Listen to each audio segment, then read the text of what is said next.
নমস্কার, আমি জয়দীপ গোস্বামী। স্বাগত খবরের ডায়েরিতে।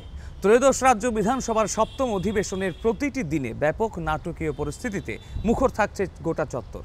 বিভিন্ন ইস্যুতে সরকার ও বিরোধীদের যুযুধান ছবি রীতিমতো গোটা রাজ্যের নজর কেড়ে নিয়েছে।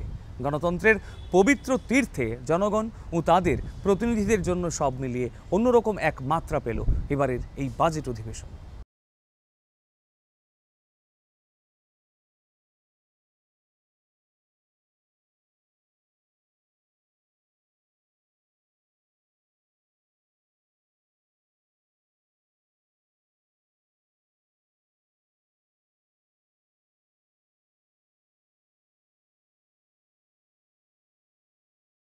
2024 ইংরেজি সনের তথ্য মতে ত্রিপুরায় ক্রিমিনাল কেসে পানিশমেন্টের শতকরা হার 29.80%, 8-0। বর্তমানে আরক্ষা দপ্তরের প্রত্যেক থানাতে স্পেশাল প্রসিকিউশন সেল গঠন করার কোনো পরিকল্পনা আপাতত সরকারের নেই। রাজ্যে ক্রিমিনাল কেসে পানিশমেন্টের হার বৃদ্ধি করতে পেরবেরি অফিস এবং পুলিশ কোর্টের সহায়তায় কোর্টে বিচারাধীন কেসগুলির উপর নিরন্তর নজরদারি রাখা হয়েছে। বিগত 3 বছরে যে মামলা এখন অবধি নথিভুক্ত হয়েছে, dacoity, robbery, burglary, theft, murder, hurt and assault, rioting, kidnapping, female, dowry death, RTA, other miscellaneous crime. 2022-এ 4,532, 2023-এ 5,002, 2024-এ 4,033 এবং নথিভুক্ত মামলার যে সংখ্যা এখানে আমি বললাম সেই অনুযায়ী চার্জশিট ফাইল হয়েছে 3,548 এবং ফাইনাল রিপোর্ট 892, তদানীন্তন মামলা 92, মামলার বিচার কনভিকশন হয়েছে 650 এবং সাজাপ্রাপ্ত অপরাধীর সংখ্যা টোটাল যদি 22, 23, 24 যদি আমি ধরি 1,596। এই যে পরিসংখ্যানটা আমি দিলাম তাতে করে 2022 ও 23 সনের তুলনায় 2024 সনে এই যে কনভিকশনের হার সুস্পষ্টভাবে যে বৃদ্ধি পেয়েছে সেটা বোঝা যায়। ছামনু থেকে গোবিন্দবাড়ি রাস্তাটি PMG SY2 এর অন্তর্গত ছামনু টু গোবিন্দবাড়ি রোড ভায়া 32 কিলো নামে পরিচিত। বর্তমানে রাস্তাটির কাজ চলছে এবং ডিসেম্বর 2025-এর মধ্যে কাজ সম্পন্ন হবে বলে আশা করা যাচ্ছে। ফুটামাটি বাজার থেকে দক্ষিণ পাড়া হয়ে কর্মকার পাড়া পর্যন্ত রাস্তাটিকে পূর্ত দপ্তর কর্তৃক পাকা রাস্তার উন্নতিকরণের পরিকল্পনা আছে। রাস্তাটি নির্মাণের জন্য DPR তৈরি করা হয়েছে এবং তার জন্য যে প্রজেক্ট কস্ট ধরা হয়েছে 496.81 লক্ষ টাকা। মনু বিধানসভা অন্তর্গত মনুবাজার থেকে মাগুরছড়া যাওয়ার রাস্তা, মনু নদীর উপর যানবাহন চলাচলের সুবিধার্থে RCC ব্রিজ করার পরিকল্পনা আছে। ককবরক ও অন্যান্য যে সংখ্যালঘু ভাষা যে উন্নয়ন এবং তার যে বিকাশ, এর জন্য রাজ্য সরকার সবসময় সচেষ্ট রয়েছে এবং যত্নশীল এবং এর জন্য বিভিন্ন যে উদ্যোগ আমাদের সরকার এবং আমাদের দপ্তর সেটা নিয়েছে। রাজ্য সরকার 2022-23 অর্থবর্ষে 100 জন সহকারী অধ্যাপক রাজ্যের বিভিন্ন কলেজে নিয়োগ করেছে। এছাড়াও 201 জন 201 সহকারী অধ্যাপক পদে নিয়োগের প্রক্রিয়া চলছে। আরও 200 জন সহকারী অধ্যাপকের পদ সৃষ্টির জন্য অনুমোদন অর্থ দপ্তর থেকে পাওয়া গেছে। ইতিমধ্যে 13টি সাধারণ ডিগ্রি কলেজে স্থায়ী অধ্যক্ষ নিয়োগের জন্য ত্রিপুরা লোকসভা TPSCর কাছে আমরা পাঠিয়েছি এবং উপযুক্ত প্রার্থী নির্বাচনের জন্য তারা দরখাস্ত আহ্বান করেছেন, অ্যাডভার্টাইজমেন্ট করেছেন।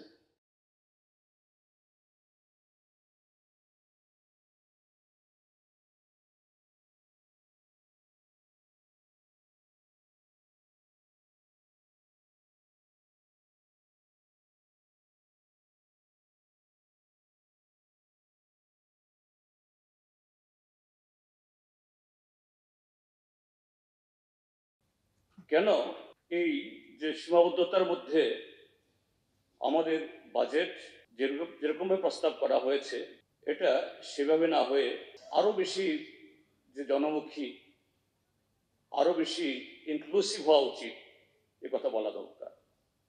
আজকে স্বাধীনতার 7.5 দশক বাদে হ্যাঁ আমরা মহাকাশে লোক পাঠিয়েছি, অনেক বিকাশ হয়েছে, তো হবেই, কিন্তু ডিপেন্ডেন্স আপন the primary sector, agrarian sector, in terms of our number of population, তখনও যা ছিল আজকেও প্রায় সেই জায়গাতে। এর আগে যখন এমজিএন জায়গাতে বরাদ্দ হতো এটা ছিল প্রোডাক্টিভ, এই যে 1000 কোটি টাকার মতো বেশি আসতো, এখন অনেক বছর বাদে এটা আরো বেশি হওয়ার কথা। এটা প্রোডাক্টিভ, অর্থাৎ আমাদের সম্পদ তৈরি করার জন্য এই টাকাটা খরচ হতো, গ্রামে আরো সম্পদ তৈরি হতো, কৃষকের হাতে আরো বেশি আয় যেত, গ্রামীণ বাজারে তার ফ্লো হতো, তার চেহারা অন্যরকম হতো। আজকে এই দিক থেকে এই ডিক্লাইন।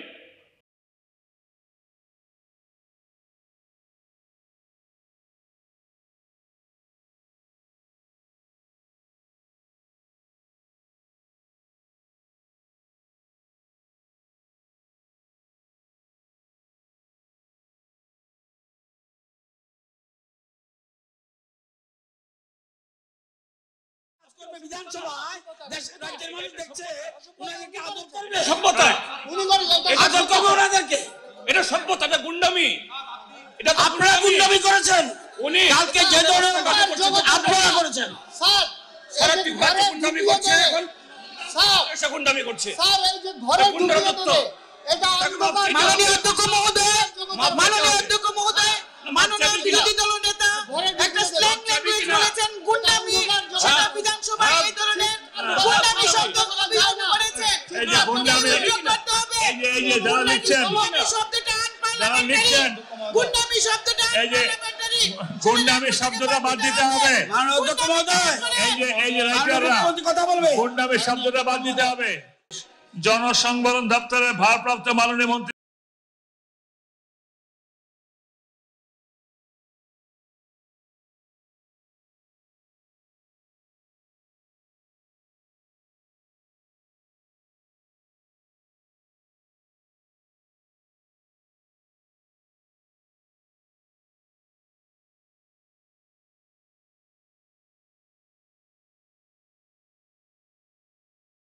এবং ছামুনওয়ার্দী ব্লকের অন্তর্গত বিদ্যুৎ সুবিধা বঞ্চিত সে সমস্ত গ্রামগুলিতে বৈদ্যুতিকরণের পরিকল্পনা আছে জেনে আমি অত্যন্ত আনন্দিত এবং ওনাকে ধন্যবাদ জ্ঞাপন করছি।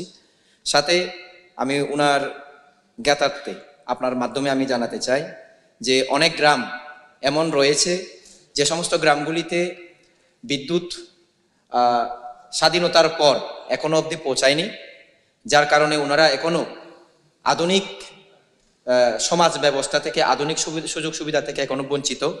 কাজে সেগুলোর দিক দিয়ে একটু যাতে নজর দিয়ে পরিকল্পনা হাতে নেওয়া হয়। ধলাই জেলার অবস্থিত ছামনু বিধানসভা এলাকার মনু এবং ছামুনওয়ার্দী ব্লকের সহ রাজ্যের প্রতিটি জেলার অবিদ্যুতায়িত পরিবার এবং বিভিন্ন পাবলিক প্লেস অন গ্রিড টিএসসিসিএল এর মাধ্যমে ভারত সরকারের জনজাতি কল্যাণ দপ্তরের ধরতি আবা জনজাতি উৎকর্ষ অভিযান একটা প্রকল্প এবং পিএম জন্মন ও পিএম ডিভাইন প্রকল্পে সোলার মাইক্রোগ্রিড পদ্ধতিতে ট্যাডার মাধ্যমে বিদ্যুতায়নের কাজ বিদ্যুৎ দপ্তরের পরিকল্পনায় আছে। থাকলে কবে নাগাদ কাজ শুরু করা হবে বলে আশা করা যায়। DAJGUA প্রকল্পটি রাজ্যের ডিস্ট্রিবিউশন রিফর্ম কমিটির থেকে অনুমোদন পাওয়া গেছে গত 10 ফেব্রুয়ারি 2025 তারিখে। এখন শুধুমাত্র মন্ত্রিসভার অনুমোদন অপেক্ষা আছে। রাজ্য মন্ত্রিসভা অনুমোদনের জন্য প্রস্তাব পাঠানো হয়ে গেছে। মন্ত্রিসভার অনুমোদন পেয়ে গেলে এই প্রকল্পটির কাজ ইতিমধ্যে হাতে নেওয়া হবে। আমি আশা করছি 2025 সালের ডিসেম্বরের মধ্যে এই কাজটি সম্পন্ন হবে। মাধ্যমে স্কুলের এসএমসি কমিটির মাধ্যমে অলরেডি ভদ্রমিশ্রিত এলাকানি বড়র সেটা স্বীকার করেছেন যে ওনাদের ভুল ছিল। এটা অনুচ্ছেদ মূলে ত্রিপুরা বিধানসভার অনেকবার কাগজও জমা নেওয়া হয়েছে। সুতরাং আমি আপনার মাধ্যমে মাননীয় মন্ত্রী সারাইয়ের ব্যবস্থা এবং পরবর্তী সময় এবং আমরা ডিজিটাল রেশন কার্ড দেওয়ার কোনো এখন পর্যন্ত সিদ্ধান্ত গ্রহণ করিনি, তবে পুরনো যে রেশন কার্ডগুলো সেগুলোর বদলে আমরা পিভিসি কার্ড দেওয়ার প্রক্রিয়া আমরা শুরু করেছি। কেওয়াইসি যদি না করা হয় তবে আমরা পিভিসি রেশন কার্ডগুলো প্রদান করতে পারছি না। কারণ অনেক পরিবার রয়েছে যারা ধরুন 5 জন মেম্বার রয়েছে আপনার বাড়িতে, 2 জন বা 3 জন ব্যাঙ্গালোরে থাকে চাকরি সূত্রে বা পড়াশোনার সূত্রে, আপনার বাড়িতে 2 জন রয়েছে, কিন্তু 2 জন কেওয়াইসি করিয়ে নিয়েছে, কিন্তু বাকি যে 3 জন তারা যতক্ষণ না এসে কেওয়াইসি করাচ্ছে আমরা সেখানে কার্ডের মধ্যে নামগুলো লিপিবদ্ধ করতে পারছি না। এটা একটা অন্তরা। তারপরে আমি আপনাকে বলবো যে আমাদের এ মাসের 31 তারিখ পর্যন্ত কেন্দ্রীয় সরকার টাইম ফ্রেম করে দিয়েছিল যে কেওয়াইসি সম্পন্ন করার জন্য।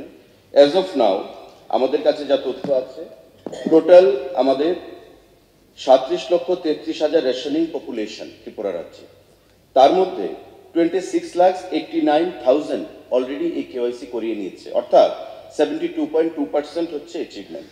ইতিমধ্যে আমাদের অনেক কার্ড রেডি হয়ে গেছে, যেটা আমরা বললাম, কিন্তু যতক্ষণ না পর্যন্ত সম্পূর্ণ কার্ডটা কেওয়াইসি সম্পন্ন হয় আমরা সেটা স্টার্ট করতে পারবো না।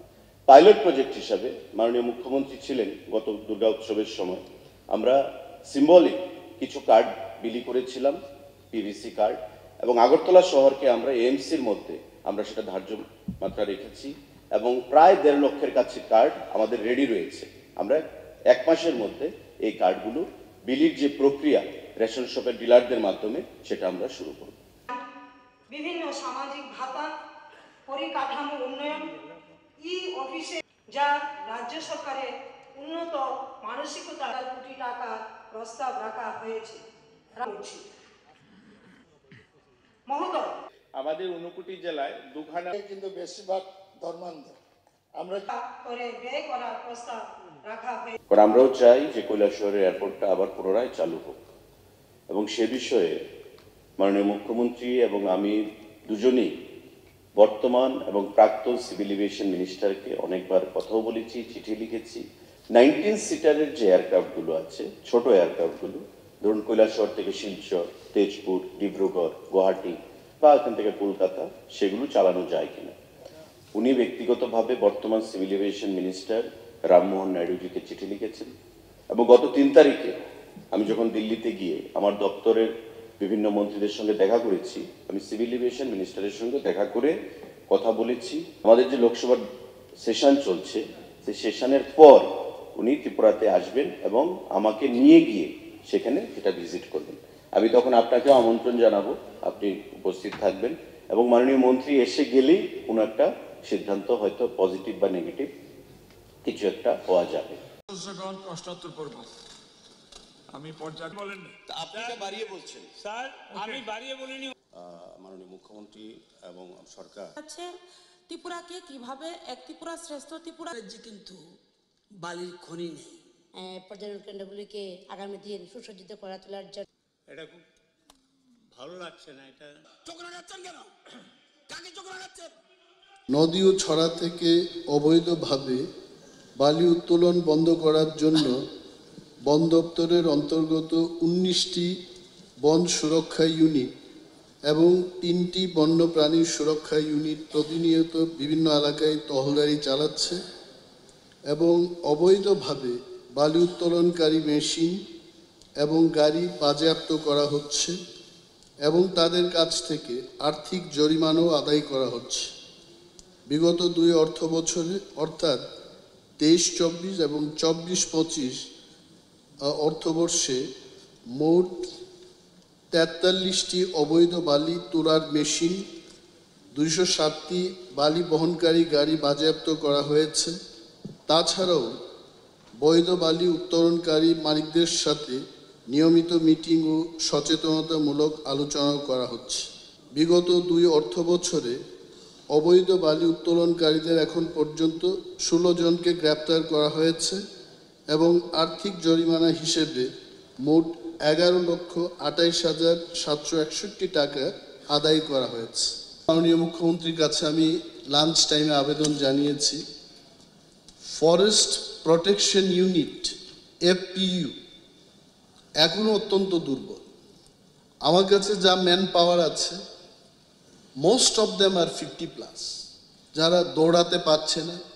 দপ্তরের থেকে 50টি AK-47 রাইফেল কেনার জন্য হোম মিনিস্ট্রির কাছে আমি চিঠিও দিয়েছি।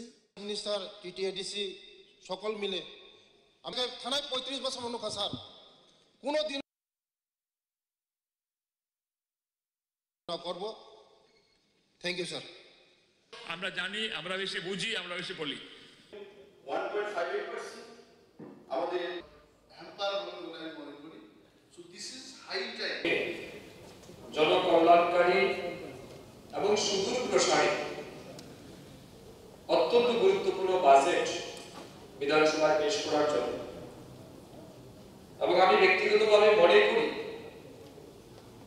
2025-26 অর্থ বছরের যে বাজেট মাননীয় অর্থমন্ত্রী এখানে পেশ করেছেন, এটা নিঃসন্দেহে আগামী দিন রাজ্যের সকল অংশের মানুষের অর্থনৈতিক, সামাজিক এবং মান উন্নয়নের ক্ষেত্রে অনেক বেশি গুরুত্বপূর্ণ ভূমিকা পালন করবে।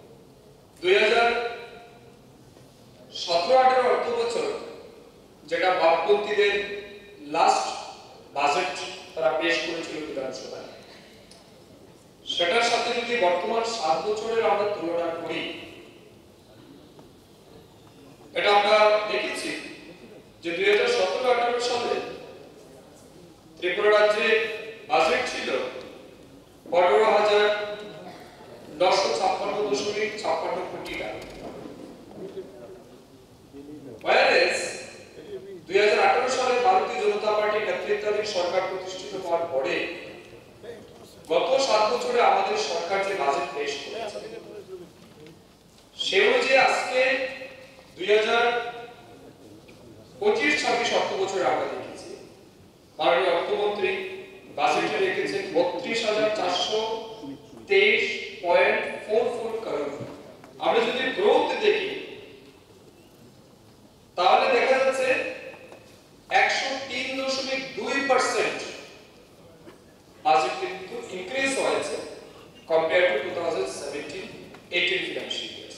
এই বাজেটকে তাই আমরা বলবো এক বাক্যে যে সর্বস্পর্শী বাজেট, যে বাজেটের মধ্য দিয়ে সারা রাজ্যে প্রতিটা অংশের মানুষের কথা মাথায় রেখে আগামী দিন ভারতবর্ষের যশস্বী প্রধানমন্ত্রী নরেন্দ্র মোদী বিকশিত ভারতের যে স্বপ্ন দেখছেন, সেই বিকশিত ভারতের মধ্যে ত্রিপুরা রাজ্য যাতে একটা গুরুত্বপূর্ণ ভূমিকা পালন করতে পারে, আমাদের রাজ্যের মাননীয় মুখ্যমন্ত্রীর নেতৃত্বে সেদিকে লক্ষ্য রেখে এই বাজেট মাননীয় অর্থমন্ত্রী পেশ করেছেন।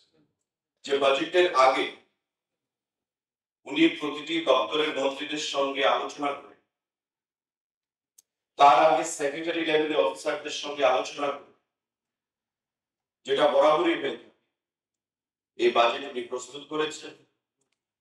এবং কোন দপ্তর যেন কোনো দিকে বঞ্চিত না হয়, রাজ্যের ডেভেলপিং সরকারের যে অগ্রগতি সেটা যেন সামনের দিকে এগিয়ে যেতে পারে, সেই দিশা এই বাজেট তৈরি করা হয়েছে। এই বাজেটটিকে গ্রহণ করতে পারছেন, আবার এই বাজেটগুলি ফেলতেও পারছেন। আজকে তার উনাদের বিগত 2 দিন ধরে যে অনুপস্থিতি, সেটাই প্রমাণ করে যে বাজেটের বিরুদ্ধে কথা বলার ওনার কাছে কোনো রসদ নেই, উনার দলের বিধায়কদের কাছে কোনো রসদ নেই। তাই সাধারণ একটা বিষয়কে কেন্দ্র করে ওনারা ওয়াক আউট করেছে এবং গণতন্ত্রের পীঠস্থান হিসাবে এই বিধানসভা, যেখানে আগামী 1 বছর রাজ্য কি করে পরিচালিত হবে, এই বাজেটের জিনিসের মতো গুরুত্বপূর্ণ অধিবেশনে ওনারা ওয়াক আউট করেছেন এবং আজ পর্যন্ত ওনারা আমাদের বাইরে রয়েছে। জাতীয় নমুনা সমীক্ষা প্রতিষ্ঠানের গুরুত্বপূর্ণ ভূমিকার কথা মনে করালো এর 75তম বার্ষিকী উদযাপনের আয়োজন। রবীন্দ্র ভবনের সামনে এই উপলক্ষকে সামনে রেখে আয়োজিত হলো সচেতনতার কর্মসূচি।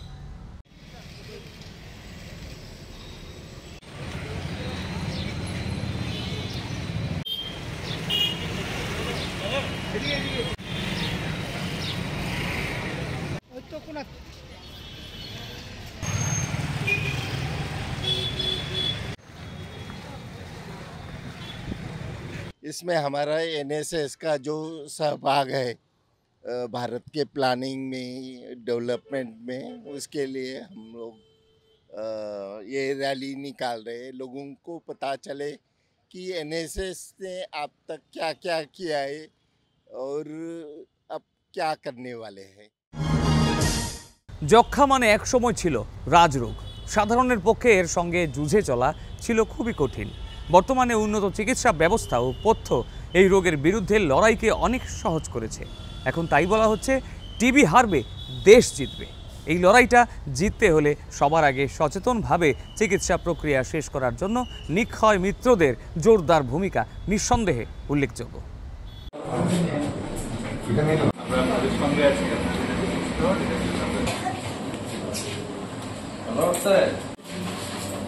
আপনি একটু ঘুরুন, মানে আপনার ফেস থেকে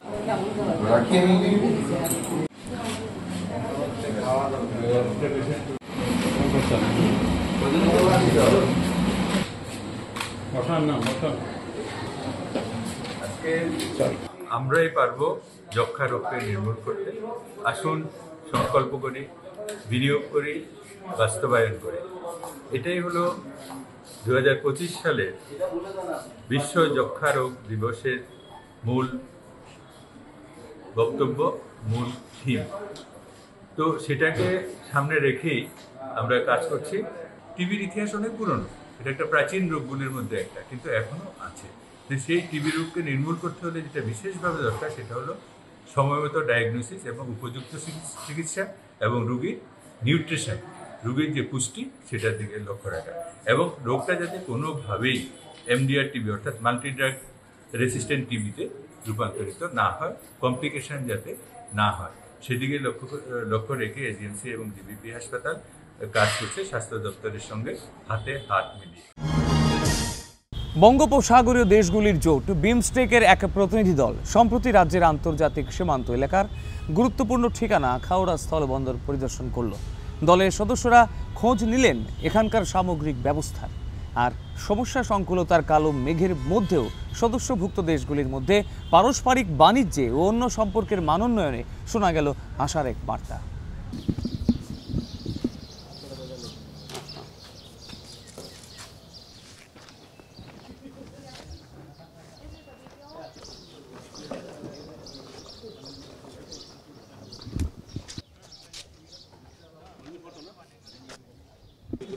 না না আমি জানি।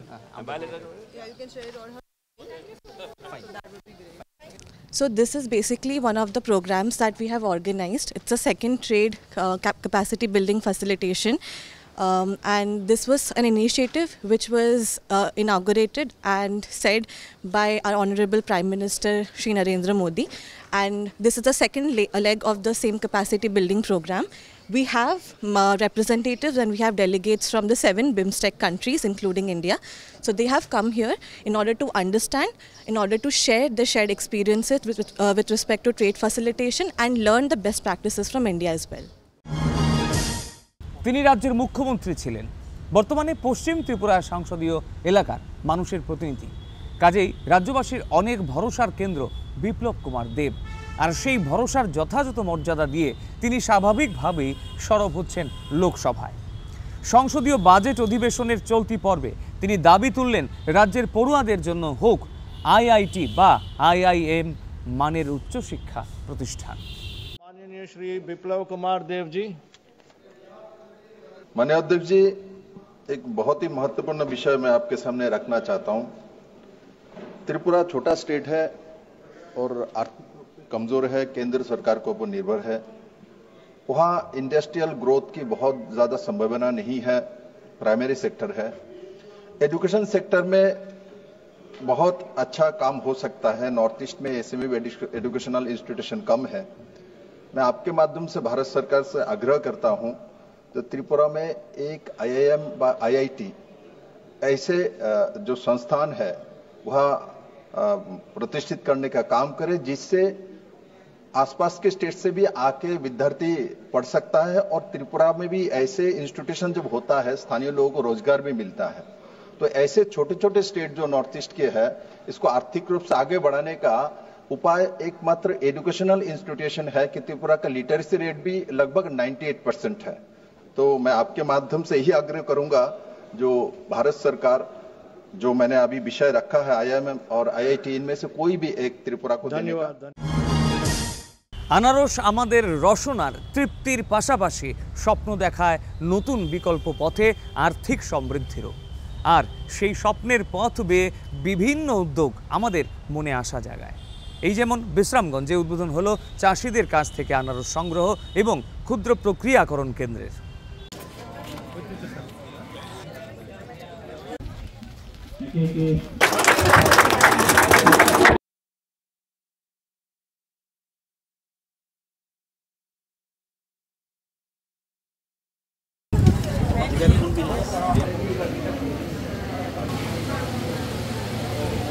সমিতির সম্মানীয়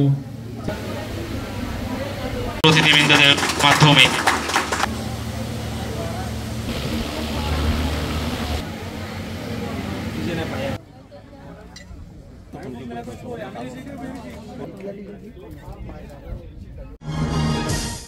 কনফেডারেশন অফ ইন্ডিয়ান ইন্ডাস্ট্রি বা CII রাজ্যে আয়োজন করলো এক expo.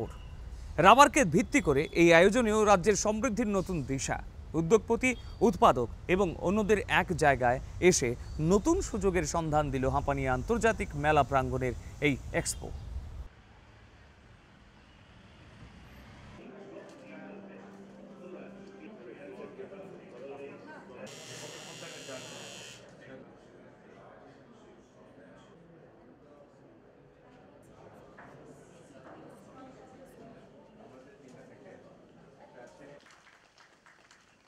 The rubber industry present Managing Director, Tripura Forest Development Investment and আপনার শান্তির বাজারে দ্বিতীয় রাবার পার্ক ঘোষণা করা হয়েছে, সেখানেও এখন আমরা নতুন করে ডেভেলপমেন্ট করছি। রাবার ইনভেস্টাররা আসছে এবং সেখানে এই রাজ্যের বিভিন্ন রাবার ফার্মার্সদের থেকে আপগ্রেড কোয়ালিটি থেকে আরম্ভ করে রাবার ইন্ডাস্ট্রিকে আরও কীভাবে জোর দেওয়া যায় সেই দিশায় সরকার এবং বিভিন্ন অ্যাসোসিয়েশন কাজ করছে। এবং রাবার বোর্ড থেকে আরম্ভ করে CII-কে ধন্যবাদ জানাই এই কারণে, তারা বারবারই এই টাইপের কার্যক্রম করে থাকে। এটা শুধুমাত্র প্রদর্শনী না, এটা একজন বিনিয়োগকারীর সাথে, একটা ডাইরেক্ট ফার্মার, একটা ফ্যাক্টরি মালিকের সাথে, প্রত্যেকের সাথে কন্ট্যাক্ট করিয়ে দেয়, কমিউনিকেশন বাড়িয়ে দেয় এবং তার মাধ্যমে আমার বিশ্বাস এই রাজ্যে আরও তাদের মাধ্যমে আরও ইনভেস্টাররা আসবে এবং রাবার ফ্যাক্টরির উপর আরও বেশি জোর দেওয়া হবে।